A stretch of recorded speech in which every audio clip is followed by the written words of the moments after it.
मतलब कि जैसे कोरियन ज्वेलरी होती है, ये होती है, वो होती है, स्पेशली जो सेलिब्रिटीज वियर करते हैं, जो ट्रेंड में है आज की डेट में, उस तरह की ज्वेलरी आपको 99 में मिल रही है, जो ऑनलाइन कम से कम। बहुत सारे होलसेलर्स हैं, ऐसे बहुत सारे मैन्युफैक्चरर्स हैं इंडिया के अलग अलग पार्ट्स में। अगर आप जा करके यूट्यूब पे सर्च करोगे American diamond jewellery wholesaler, American diamond jewellery manufacturer, या फिर Korean jewellery wholesaler in what Delhi, तो आपको बहुत लोग मिल जाएंगे। जैसे अगर आप पुरानी दिल्ली में जाओगे तो वहां पूरी की पूरी एक मार्केट है। मिनिमम 5 से 10 गुना होता है ऑनलाइन की दुनिया में। इस बार ऐसी लोकेशन पे कोई ऐसी जगह चूज करी जहां पे रेंट रीजनेबल है, मानो 10-15 हजार 20,000, लेकिन फुटफॉल अच्छा है, जो आपका टारगेट सेगमेंट है उनका। मतलब मान लो वो ऑलरेडी वहां पर कुछ ऐसी शॉप्स हैं या कुछ ऐसे स्टोर्स हैं जहां पर फीमेल्स के गारमेंट्स हैं, और है, ये है, वो है, जहां पे ऑलरेडी बहुत लोग आ रहे हैं सुबह से रात तक, 5,000 लोग आ रहे हैं, 10,000 लोग आ रहे हैं, तो फुटफॉल ऑलरेडी है। अब वहां पे अगर आप उनको कुछ वैल्यू दे सको, कुछ ऐसा दे सको जो और कहीं नहीं मिल रहा है, तो हो वो प्रोडक्ट जो 70 रुपए का है, 80 रुपए का है होलसेल में मैन्युफैक्चरर से, वो ऑनलाइन बिकता है 700 रुपए का, 800 रुपए का। या फिर कुछ सिलेक्टेड पीसेस हो लेकिन बढ़िया हो, 100-150 प्रोडक्ट्स हो लेकिन बढ़िया हो, तो इन 100-150-200 प्रोडक्ट्स में अगर हर एक की आप कलर में वैरायटी भी करते हो, मान लो 500 प्रोडक्ट्स हो गए और हर एक के 2-2 पीस हो गए, 1000 प्रोडक्ट्स हो गए, तो कितनी इन्वेस्टमेंट हो गई? 1000 इंटू ऑन एन एवरेज पकड़ लो 40,000, इसको भी मल्टीप्लाई कर दो, 1 लाख रुपए। 1 लाख रुपए आपका कहां लग गया? Product inventory. फिर आपको क्या चाहिएगा? बढ़िया बोर्ड। अभी एक प्रॉब्लम है ना बहुत बड़ी, क्योंकि देखो आप किसी होलसेलर के पास जाओगे या किसी मैन्युफैक्चरर के पास जाओगे, वहां पे आपको मिल जाएंगे मान लो 10,000 डिजाइन। अब अपनी शॉप में आप रखने वाले हो मान लो 500 डिजाइन। अब उन 10,000 में से 500 कौन से रखोगे और कौन से छोड़ोगे? जो आपको अच्छे लग रहे हैं। आपका फैशन सेंस तो बहुत ही घटिया है। अब क्या करो? इन मार्केट प्लेसेस पे जाओ, वहां पे रिव्यूज है, वहां पे रेटिंग है, उससे आप आइडिया लगा सकते हो कौन सा प्रोडक्ट ज्यादा बिक रहा है, कौन सा कम बिक रहा है। तो वहां से आप रिसर्च करके पहले ही शॉर्टलिस्ट करके जाओ जिसके ऊपर मैक्सिमम नंबर ऑफ रिव्यूज हो। ऐसा प्रोडक्ट जिसके ऊपर कोई रिव्यूज नहीं हो, उन प्रोडक्ट्स को छोड़ दो। समझ गए? नहीं समझे? अरे uncle aunties, take out all these images कि मुझे ये 500 प्रोडक्ट्स चाहिए क्योंकि ये इन मार्केट प्लेसेस पे मोस्ट रिव्यूड है और इसके सबसे अच्छे फीडबैक आ रहे हैं, तो मुझे यही वाले प्रोडक्ट्स रखने हैं अपनी शॉप में। तो काम बढ़िया हो गया। अब आप हवा में तीर नहीं चला रहे, आपको पता है कि अगर इस पे 4,000 रिव्यूज आए हैं तो 40,000 बार प्रोडक्ट बिक चुका है ऑनलाइन, और ऑनलाइन ये मिल रहा है 250 रुपए का, और आप वो कस्टमर को दिखा सकते हैं स्मार्ट टीवी पे, देखो जी एग्जैक्ट यही प्रोडक्ट है बट इससे बेटर क्वालिटी है और 99 रुपए है, बेटर प्राइस है। सर जो मेरे को इसमें या अपने मल्टीपल स्टोर्स ओपन कर सकते हो, बट लेकिन उस 5 किलोमीटर रेडियस में अगर डेंसिटी ऑफ पॉपुलेशन अच्छी है तो ये दुकान वाला अगर महीने का खर्चे निकाल करके 50,000 रुपए भी कमा लेता है या कमा लेती है, तो क्या 50,000 रुपए कम होता है आज के टाइम? मैं कमाई की बात कर रहा हूं, सेल की बात नहीं कर रहा हूं।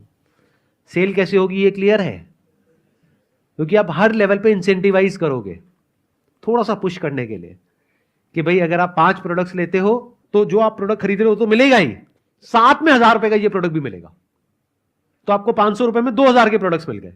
आप समझ गए मैंने क्या बोला? अगर आप 10 प्रोडक्ट्स लेते हो तो आपको ये प्रोडक्ट मिलेगा जो मार्केट में 1,500 का है, वो आपको पीछे से कॉस्ट पड़ेगी 150 रुपए की। तो अब अगर एक दिन में आप मानो एक ऐसी जगह पे दुकान खोल रहे हो जहां पे फुटफॉल है 1,000 लोगों का, 1,000 में से मैं मान करके चलता हूं सिर्फ 100 ही आपकी दुकान में एंटर करती है, उसमें से भी बहुत सारी हैं जो देख करके निकल जाती है या एक आध कोई प्रोडक्ट खरीद के निकल जाती है, लेकिन 10 ऐसी फीमेल्स होती हैं जो 5-5 प्रोडक्ट खरीद के निकल जाती है। तो 500 रुपए एक फीमेल से आया, 10 फीमेल से कितना आ गया? 5,000 रुपए। महीने का कितना आ गया? 1.5 लाख रुपए। खर्चे आपने निकाल दिए सारे, रेंट का, इलेक्ट्रिसिटी का, इसका उसका सारा, और प्लस प्रोडक्ट का सारा निकाल के एंड में 50,000 रुपए बच गया, 40,000 रुपए बच गया, 30,000 रुपए बच गया। ध्यान से समझना। बाहर या तो अपनी, अगर आपके पास में गाड़ी है तो गाड़ी खड़ी करी, आप गए किसी पार्क के बाहर, 1-2 महीने तक आप फ्री दे रहे हो, उसके बाद में बंद, जैसे ही काम चल जाए। उसके बाद में आप क्या कर रहे हो? अगर दिन का 1,000 ग्लास भी बेचा आपने सुबह से लेकर के पूरा शाम तक, तो कितना हो गया? 5,000 रुपए एक दिन का मार्जिन हो गया आपका। महीने का कितना हो गया? 1.5 लाख रुपए। बुरा होता है क्या? इस आइडिया के बाद अगर कोई प्रोडक्ट आपको होलसेल में मिल रहा है 30 रुपए का, तो मार्केट में बिकता है 200 से 300 रुपए का। हाँ जी, हाँ जी। अगर और शॉप पे वहां पे 250-300 का मिल रहा है, तो आप भी मान लो उससे थोड़ा सा कम करके बेच रहे हो, वहां 250 का है तो आप 200 का बेच रहे हो, लेकिन साथ में कुछ एडिशनल दे दो कि आप ये लेंगे तो इसके साथ में ये फ्री है। जैसे आप लोगों ने जूस पिया होगा किसी ना किसी दुकान पे जा करके, आपने कहा कि भैया जूस दे दो, तो उसमें ज्यादा मजा किसमें आता है कि आपने 20 रुपए दिए, उसने आपको जूस दिया, आपने पी लिया, या फिर जब एंड में थोड़ा सा आप पूरा पी लेते हो और वो कहता है थोड़ा सा और है ले लो, यस सर, उसमें मजा आता है नहीं आता है? यस सर, यस सर, और उस दुकान पे आप बार बार जाते हुए नहीं जाते हो, यस सर, और क्या अपने माइंड में हिसाब लगाते हुए नहीं लगाते हो, और आपको खुद भी नहीं पता लगता, सबकॉन्शियसली आप बार बार उसी दुकान पे जाते हो। तो आप अपना जो पूरा का पूरा जो प्लान है वो बनाओ फ्री के बेस पे, यानी कुछ फ्रीबीज दो, कुछ ऐसी जो उसके साथ में कॉम्प्लीमेंट होती हो, कि अगर एक फीमेल एक पर्टिकुलर शेड की लिपस्टिक ले रही है तो उसको बोलो इसके साथ में आप इनमें से, इन 10 में से कोई भी एक और चूज कर सकती है, ये इसके साथ में ऑफर चल रहा है। तो आपकी यहां पे कोई ना कोई ऑफर चलता ही रहेगा, buy 1 get 1 free. This is different from all the other players, ये आपको अलग कर देगा बाकी सबसे, कि साथ में छोटा सा ट्रायल पैक वो फ्री में मिलेगा आपको। मतलब जो कंपनीज होती हैं अपने प्रोडक्ट्स को प्रमोट करने के लिए फ्री सैंपल देती हैं, तो वो फ्री सैंपल्स आप बांट दोगे उनमें कि आप इसको भी ट्राई करना, इसको भी करना, इसको भी करना। वो कहेंगे अच्छा इसके कितने पैसे? कोई पैसे नहीं है, फ्री है। तो बेसिक साइकी आपने पकड़ ली लोगों की, और अगर इस तरह से आप कर पाओ और आपका नाम चल जाए वहां पे उस एरिया में, तो एक शॉप आज है आपके पास में, इसी पे फोकस। यानी जब आप यहां पर किसी होलसेल मार्केट में जा रहे हो तो उनसे पता करो कि कौन से आपके प्रोडक्ट्स हैं जो सबसे ज्यादा बिकते हैं। तो अगर कोई एक दुकान वाला आपको बोल रहा है उस पर ज्यादा ध्यान मत दो, बट अगर 10 दुकान वाले सेम बात कर रहे हैं तो इसका मतलब उस बात में दम है। प्लस उस चीज को आप अपने गांव में वहां पे भी जाकर के देख सकते हो, जहां पे आप जासूसी करोगे वो दूरबीन लेकर के कि क्या बिक रहा है, कैसे बिक रहा है। उस दुकान में आप एज कस्टमर भी जा सकते हो। तो इस तरह से आप चीजों को बारीकी से समझ सकते हो। इस तरह से आप चीजों को बारीकी से समझ सकते हो। जब एज कस्टमर जा रहे हो वहां से 500-700 का कोई सामान आपने ले भी लिया तो बात भी तो करोगे आधा एक घंटा, तो उनसे सारा समझोगे कि अच्छा ये क्या होता है, वो क्या होता है, वो क्या होता है, कौन सा बिकता है, कौन सा नहीं बिकता है, कौन सा ज्यादा होता है, कौन सा कम, वो तो बताएंगे ही। अब आप कस्टमर हो उनके, तो आपने सारी रिसर्च कर ली उस दुकान के ऊपर भी, और वहां से कितने कस्टमर्स निकल रहे हैं, उसकी कितनी सेल हो रही है, कितना प्रॉफिट है, आपको सब पता है। अब आप एक कैलकुलेटेड रिस्क ले रहे हो। मेरे को बिजनेस करना होगा, मैं क्या करूंगा? सबसे पहले वहां पर देखूंगा जिस तरह की शॉप्स में ऑलरेडी बहुत सारी फीमेल्स आ रही हैं, उसमें भी कई कैटेगरीज होंगी। कुछ शॉप्स होंगी जहां पर डेली की मान लो 10 या 20 फीमेल्स आती हैं, कुछ होंगी जहां पर एक दिन की मान लो 200 फीमेल्स आती है और वहां पे पैर रखने की जगह नहीं होती है। तो अब वहां पर जिस तरह के कपड़े मिल रहे हैं उनके साथ की जो एक्सेसरीज चाहिए वो मैं देखूंगा वहां पर आसपास में है या नहीं है। अगर है तो वहां शॉप नहीं खोलूंगा, लेकिन अगर वहां पर नहीं है उसके वॉकिंग डिस्टेंस में, तो ये गोल्ड माइन है जो आपके माइंड में घूम रही है, जो इंस्टा की जिस तरह की ज्वेलरी वहां पर चलती है। हो सकता है उस तरह की ज्वेलरी किसी और मार्केट पे आप लेकर के जाओ तो वो कहेंगे ये बहुत घटिया है, बट उनके लिए बढ़िया है कि भाई रेडीमेड में ये ऑप्शन है अगर आपको चाहिए तो, और कस्टमाइज में ये ऑप्शन है। और शुरू में बहुत ज्यादा वैरायटी मत रखो, ये हम गलती करते हैं कि मतलब 10 चीजें हैं और बहुत ही यूनिक है।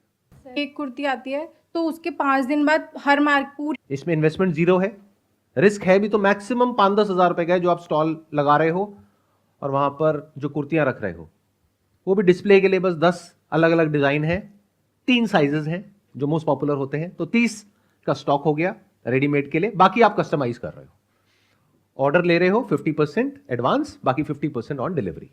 और यहां पे प्राइस आप अलग अलग तरीके से एक्सपेरिमेंट करके देख सकते हो।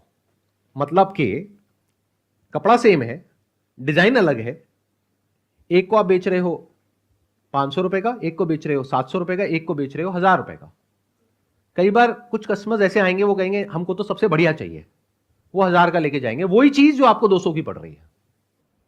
क्योंकि क्वालिटी ऐसी चीज है कि कोई लेमैन नहीं बता सकता कि क्वालिटी कैसी है, वो तो आपको पता है अंदर की बात। तो यहां से आपका मार्जिन बढ़ गया, आपकी कॉस्ट आई 200 रुपए, आपने बेचा 700 का, यानी 500 रुपए का मार्जिन। तो अगर संडे के दिन आपने मानो 50 कुर्तियां भी सेल कर दी तो 50 इंटू 500 दैट मीन्स 25,000 रुपए। इसको और कम कर देते हैं, कंजर्वेटिव करते हैं, 10,000 रुपए आपने कमाया। महीने में 4 संडे होते हैं तो महीने का 40,000 रुपए आपने कमाया। अभी आप जॉब से कमा रहे हैं 15-20 हजार रुपए, तो आप जॉब छोड़ सकते हैं उस टाइम पे। और ये टाइम कोई बहुत दूर नहीं है। और जा करके उस प्रोडक्ट को एक्चुअल में ढूंढना है कि वो प्रोडक्ट कितने का मिल रहा है। अगर आप 150 का बेच रहे हो और कोई होलसेलर है जो आपको 125 का दे रहा है तो ये बिजनेस मॉडल बेकार है।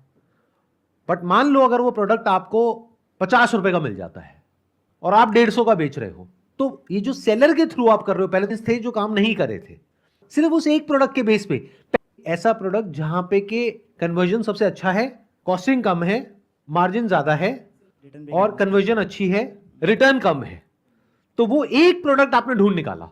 नहीं है, उन्होंने क्या क्रैक किया।